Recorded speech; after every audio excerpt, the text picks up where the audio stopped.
오늘 우리에게 주시는 하나님의 말씀 같이 찾아보도록 합니다. 신약성경 마태복음 27장 27절 말씀부터 34절까지에 있는 말씀 보도록 하겠습니다. 찾으신 줄 알고 제가 번독해 올립니다. 이에 총독의 군병들이 예수를 데리고 관정 안으로 들어가서 온 군대를 그에게로 모으고 그의 옷을 벗기고 홍포를 입히며 가시관을 엮어 그 머리에 씌우고 갈대를 그 오른손에 들리고 그 앞에서 무릎을 꿇고 희롱하여 이르되 유대인의 왕이여 평안할지어다 하며 그에게 침뱉고 갈대를 빼앗아 그의 머리를 치더라. 희롱을 다 한 후 홍포를 벗기고 도로 그의 옷을 입혀 십자가에 못 박으려고 끌고 나가니라. 나가다가 시몬이라는 구레네 사람을 만나매 그에게 예수의 십자가를 억지로 지워 가게 하였더라. 골고다 즉 해골의 곳이라는 곳에 이르러 쓸개탄 포도주를 예수께 주어 마시게 하려 하였더니 예수께서 맛보시고 마시고자 하지 아니하시더라. 아멘. 오늘 이 본문 말씀을 가지고 같이 은혜를 나누고자 합니다. 예루살렘에는 라틴어로 비아 돌로로사라고 하는 그런 길이 있습니다. 여기서 비아라고 하는 말은 길이라고 하는 뜻이고 돌로로사는 슬픔이라고 하는 뜻을 갖고 있습니다. 그래서 슬픔의 길이라 이렇게 번역을 할 수가 있습니다. 실제로 이 길은 예수님께서 본디오 빌라도에게 재판을 받아 십자가형을 선고받았던 곳으로부터 십자가 처형을 당하셨던 곳까지 이어져 있는 그러한 길입니다. 그 길이가 약 800m 정도입니다. 그러니까 이 길은 예수님께서 십자가를 지기 위해 걸으셨던 십자가의 길이라 말할 수가 있습니다. 그래서 이 길을 다른 라틴어로 비아 크루시스, 즉 십자가의 길이라 부르기도 합니다. 현재 이 십자가의 길에는 성경 말씀에서 찾아낸 의미 있는 지점 14곳이 표시되어 있습니다. 예를 들어 예수님께서 십자가형을 언도받으신 것, 로마 병사들에게 희롱당하신 것, 십자가를 지고 가다가 쓰러진 곳, 구레네 시몬을 만난 곳, 십자가에 달리신 곳 등 이렇게 거기에 표시가 되어 있는 것이죠. 지금도 수많은 순례자들이 이 십자가의 길을 걸으면서 주님의 십자가의 고난을 묵상하곤 합니다. 그리고 그 십자가의 고난에 담긴 하나님의 사랑을 깊이 느끼고 있습니다. 오늘 본문은 바로 예수님께서 이 십자가의 길을 걸으면서 겪으신 일들을 기록하고 있습니다. 특히 십자가의 길을 시작하실 때부터 골고다에서 십자가에 달리실 때까지의 일을 기록하고 있습니다. 이제 본문에서 주님께서 십자가의 길에서 당하신 고난을 여러분과 같이 살펴보면서 은혜를 나누고자 합니다. 첫 번째는 예수님께서 그 십자가의 길에서 죄인 취급을 받으셨다라고 하는 것입니다. 마태복음 27장 11절과 12절에 보면 예수께서 총독 앞에 섰음에 총독이 물어 이르되 네가 유대인의 왕이냐? 예수께서 대답하시되 내 말이 옳도다 하시고 대제사장들과 장로들에게 고발을 당하되 아무 대답도 아니하시는지라고 했습니다. 예수님께서 체포되셨고 총독 앞에서 재판을 받았습니다. 그 결과가 27장 26절에 나오죠. 이에 바라바는 그들에게 놓아주고 예수는 채찍질하고 십자가에 못 박히게 넘겨주니라고 했습니다. 재판의 결과 예수님을 유죄 판결했는데 십자가에 처형하도록 판결을 내린 것입니다. 예수님 편에서 생각해보면 정말 기가 막힌 일이 아닐 수가 없습니다. 아무런 죄가 없는 분이 죄인처럼 체포가 되어서 재판을 받으셨기 때문이죠. 얼마나 억울하고 기가 막혔겠습니까? 예수님의 고난은 이 억울함에서부터 시작이 됩니다. 화성 연쇄살인 사건으로 진범이 잡힌 것을 여러분 잘 알고 계실 것입니다. 그런데 이 사건으로 인해서 억울한 사람들이 생겼죠. 그분들 중에 윤성여 씨라고 하는 분이 있는데 이분은 무려 20년 동안 억울하게 옥살이를 했습니다. 그리고 재심을 통해서 무죄가 확정되었고 나라로부터 25억 1,700만 원의 보상금을 지급하라고 하는 그러한 판결을 받게 되었습니다. 그렇습니다. 죄 없는 사람이 죄인 취급을 당한다면 그것은 너무나도 억울한 일입니다. 바로 예수님께서 이렇게 죄 없는 분이지만 죄인 취급을 당했다라고 하는 것입니다. 그리고 사형 판결까지 받았습니다. 그러나 예수님은 아무런 말씀이 없으셨습니다. 억울한 일을 묵묵히 감내하셨던 것이죠. 바로 여기에 주님의 고난의 깊이가 있습니다. 더 기막힌 것은 예수님이야말로 진정한 심판주가 되십니다. 요한복음 5장 22절에 보면은 아버지께서 아무도 심판하지 아니하시고 심판을 다 아들에게 맡기셨으니 라고 있습니다. 예수님께서 하나님의 위임을 받아서 최후의 심판을 거행하실 것이다 라고 말씀하고 있는 것입니다. 그런데 진정한 심판주가 심판을 받아야 할 인간들에게 심판을 받았다라고 하는 것이죠. 예수님께서 얼마나 기가 막혔겠습니까? 그러나 예수님은 아무런 말씀이 없으셨습니다. 묵묵히 저들의 재판에 당신의 몸을 맡기셨습니다. 여기에 주님의 고난의 깊이가 담겨져 있는 것입니다. 그렇다면 왜 그러셨던 것입니까? 이사야 54장 4절로부터 6절에 보면 그 답이 나옵니다.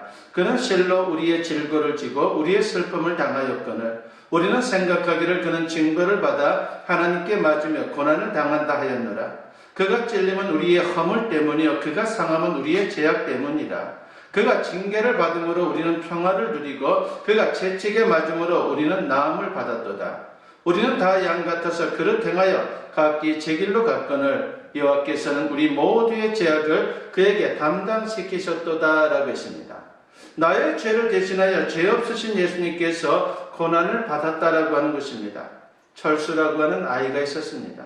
그는 본시 성격이 명령하고 쾌활한 아이였습니다. 그런데 커갈수록 성격이 점점 내성적으로 바뀌어갔습니다. 친구들과 어울리기 싫어했고 혼자 노는 것을 좋아했습니다. 학교에 가는 것조차 싫어했습니다. 심지어 집에서는 책가방을 싸들고 학교에 간다고 말하고는 뒷동산에 올라가서 혼자 시간을 보내다가 시간이 되면 집으로 돌아오는 그런 경우가 많아졌습니다. 때로는 타일러 보고 때로는 달래 보기도 했지만은 아무런 소용이 없었습니다. 참다 못한 어머니가 회초리를 들고 사정없이 철수를 치면서 다그쳤습니다. 그제서 철수가 소리내어 울면서 왜 자신이 학교에 가는 것을 그토록 싫어하는지 그 이유를 어머니 앞에서 밝히게 됩니다. 학교에 가면 친구들이 놀리잖아요. 어머니 얼굴이 귀신 얼굴 같다고요. 저도 귀신의 아들이래요. 그제야 철수 어머니는 왜 자기 얼굴이 그토록 흉하게 일그러졌는지 그 사연을 철수에게 처음으로 설명해 줍니다. 얘야, 나도 과거에는 이쁜이라 불려질 만큼 얼굴이 고왔단다. 네가 갓난아이 때 잠시 너를 재워두고 집 밖으로 나갔다 왔더니 그 사이에 그만 집에 큰 벌이 나고 말았어. 너무 불길이 거세요. 모두가 발만 동동 구르고 있었지. 그러나 차마 나는 너를 그대로 죽게 내버려 둘 수 없었어. 그래서 불길 속으로 뛰어 들어갔단다. 그리고 너를 품에 안고 나오다가 그만 화상을 입고 얼굴이 이렇게 흉하게 일그러지고 말았단다. 그 말을 들은 철수는 어머니 품에 와락 안겼습니다. 그리고 흐느끼면서 이렇게 말합니다. 어머니 잘못했어요. 용서해 주세요. 제가 다시는 어머니 마음을 아프게 하지 않을게요.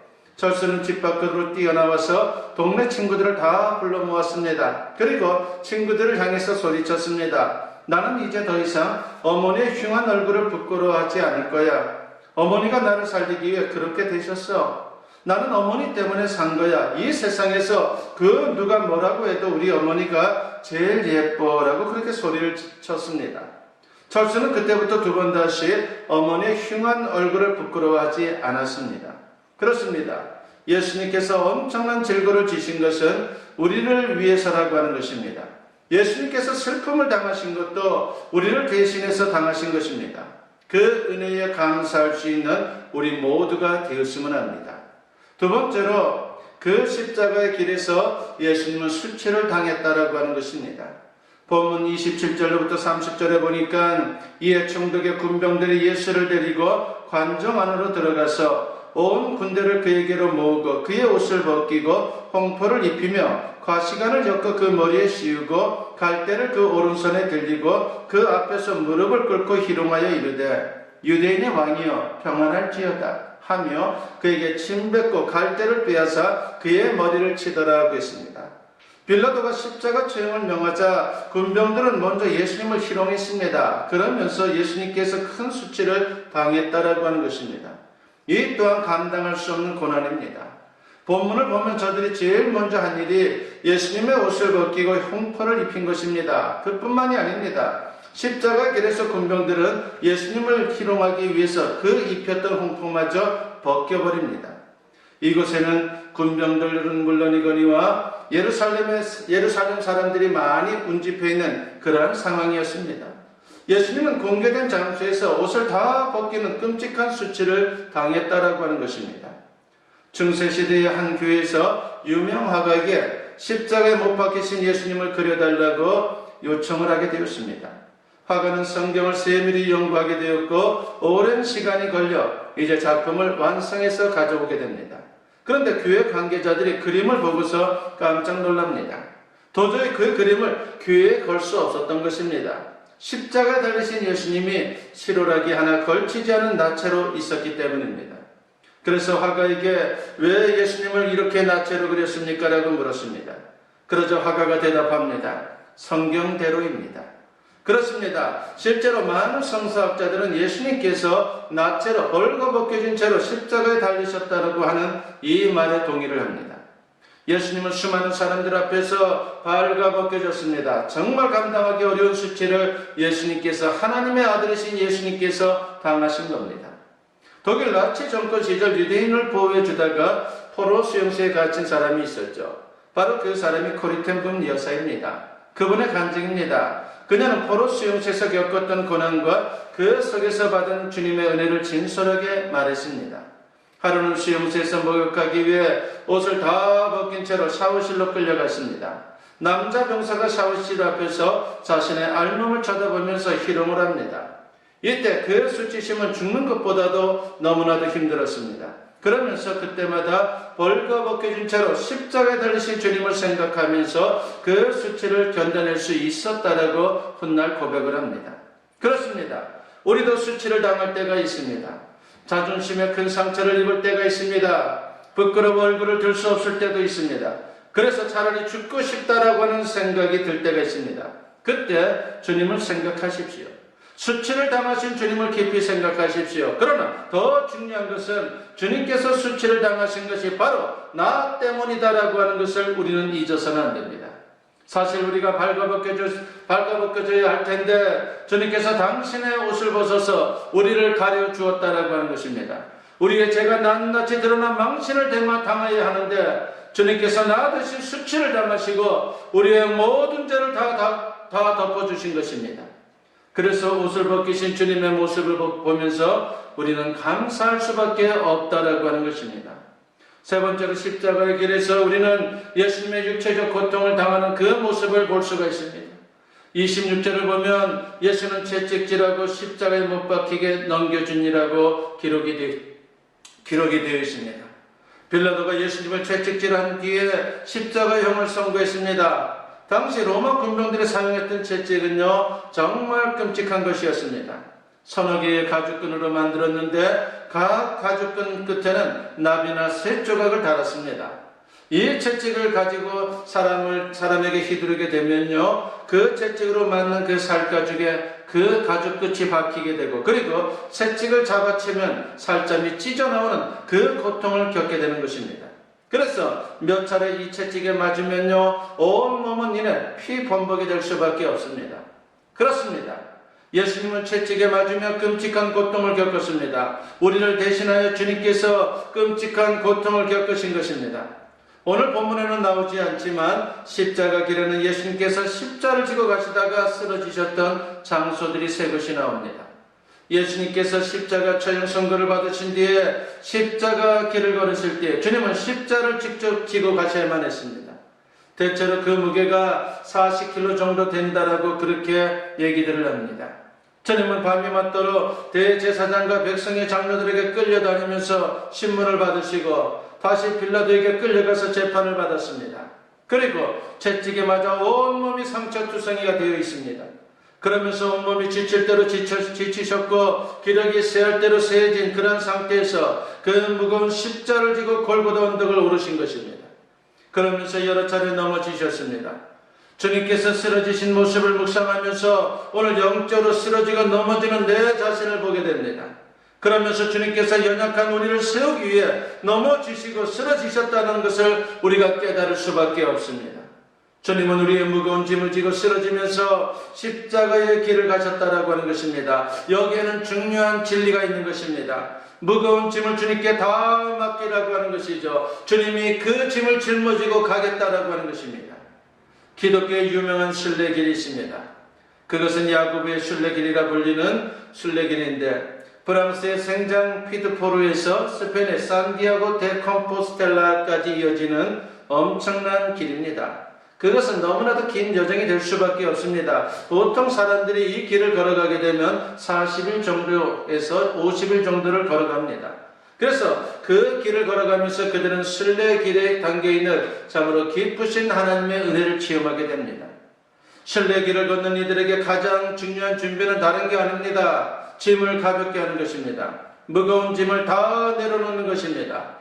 짐이 무거우면 순례길을 갈 수가 없습니다. 가다가 너무나도 힘들 수밖에 없다라고 하는 것이죠. 히브리서 12장 1절에서 히브리 사도는 이렇게 말합니다. 이러므로 우리에게 구름같이 둘러싼 허다한 증인들이 있으니 모든 무거운 것과 얼매기 쉬운 죄를 벗어버리고 인내로서 우리 앞에 당한 경주를 하며 라고 했습니다. 순례자에게 가장 중요한 것은 자신을 가볍게 하는 것입니다. 짐을 내려놓는 것입니다. 신앙의 삶이라고 하는 것은 순례자의 길입니다. 우리 앞에 당한 경주를 하는 것입니다. 순례나 경주나 다 같이 짐을 가볍게 하는 것이 중요합니다. 무엇보다도 참으로 가벼운 그것을 가지고 우리가 달려갈 때 그리고 걸어갈 때에 그 순례길을 무사히 완주할 수 있다라고 하는 것입니다. 무엇이든 귀한 것일수록 움켜쥐지 말고 손을 감사함으로 펴는 것이 중요하다라고 하는 것을 이 또한 순례길을 통해서 우리가 배울 수가 있습니다. 그럴 때 우리의 삶은 훨씬 순탄해진다라고 하는 것이죠. 하나님은 모세에게 손에 들고 있던 지팡이를 던지도록 명령을 내렸습니다. 이때 하나님은 이렇게 말씀하셨을 것입니다. 내 힘의 마지막인 지팡이를 땅에 던져 모든 것을 내게 맡기지 않겠니? 하나님은 모세의 마지막 하나까지 다 내려놓게 하셨던 것입니다. 그러자 모세의 지팡이가 어떻게 됩니까? 능력의 지팡이, 하나님의 지팡이가 되었습니다. 옛날 고전적 예화에 이런 이야기가 있죠. 어느 선교사가 시골에 전도하러 가기 위해 차를 운전하고 가다가 동네 어귀에서 할머니 한 분을 만나게 됩니다. 할머니는 짐을 머리에 이고 손에 들고 가고 있었습니다. 선교사는 할머니를 차에 태워드렸습니다. 그런데 차에 탄 할머니는 짐 보따리를 그대로 머리에 이고 있는 것입니다. 할머니, 짐을 내려놓으시지요. 왜 그 무거운 짐을 계속 짊어지고 있는 것입니까? 라고 선교사님이 물었습니다. 그러자 할머니가 이렇게 대답을 합니다. 내가 탄 것만도 감사한데 어떻게 이 짐까지 내려놓을 수 있단 말입니까? 라고 말입니다. 이미 구원받고도 온전히 내려놓지 못해 짐지고 사는 사람들이 얼마나 많은지 모릅니다. 예수님께서 십자가의 길에서 우리의 짐을 다 지셨습니다. 쓰러지면서까지 우리의 짐을 지고 가셨다라고 하는 것입니다. 그러므로 내려놓는 것은 대단한 믿음인 것입니다. 베드로전서 5장 7절에서 사도 베드로는 이런 말을 합니다. 너희 염려를 다 주께 맡기라. 이는 그가 너희를 돌보심이라고 했습니다. 우리의 모든 짐을 예수님께 맡기라는 것입니다. 세상 사람들은 자신에게 그 짐을 맡깁니다. 운명에게 맡깁니다. 맡길 때를 제대로 알지 못하여 맡길 대상을 찾지 못하여 어리석은 인생을 사는 이들이 얼마나 많은지 모릅니다. 그러나 우리는 맡길 대상이 누구인지 압니다. 우리의 짐을 지기 위해 십자가의 길을 걸으신 예수님께 그 모든 짐을 맡기고 진정 주님이 원하고 기뻐하는 길을 걸어가는 우리 모두가 되었으면 합니다. 그리고 그러한 짐을 맡겨주신 주님께 감사할 수 있는 우리 모두가 되었으면 합니다. 십자가의 길을 걸으신 주님을 기억하십시오. 그리고 주님의 고난을 깊이 묵상할 수 있기를 바랍니다. 그리고 감사하시고 새로운 삶을 결단할 수 있는 저와 여러분 모두 될 수 있기를 주님의 이름으로 간절히 축원합니다. 기도드립니다. 사랑과 은혜가 충만하신 아버지 하나님 감사합니다. 오늘도 주님 앞에 나와서 이제 주님의 말씀을 통해서 우리가 도전을 받습니다. 십자가의 길을 걸어가신 예수님을 생각하며 아버지 하나님 그 길에 담긴 하나님의 은혜를 깊이 생각하며 감사할 수 있는 우리 모두가 되게 하여 주시옵소서. 그리고 우리의 무거운 짐을 주님께 다 맡길 수 있게 하시고 그래서 우리가 진정 그 가벼운 심령을 가지고 주님 주신 사명 잘 감당하여 주님께 영광 돌릴 수 있도록 역사하여 주시옵소서. 감사드리옵고 예수님의 이름으로 기도드리옵나이다. 아멘. 축복 기도드립니다. 이제는 우리 주 예수 그리스도의 은혜와 아버지 하나님의 무궁하신 사랑하심과 성령의 감화감동 역사 충만하심이 오늘 주님께 예배로 영광 돌리며 이제 선포된 말씀과 같이 우리를 위해 십자가의 길을 걸어가신 예수님을 생각하며 감사할 수 있는 우리 모두가 되게 하시고, 그리고 또한 그 가운데 모든 무거운 짐을 주님께 맡기며 하나님 주신 삶을 잘 감당하기를 다짐하고 결단하며 세상을 향하는 주님의 사랑하는 자녀들 위해 지금으로부터 영원토록 함께 하시기를 간절히 축원하옵나이다. 아멘.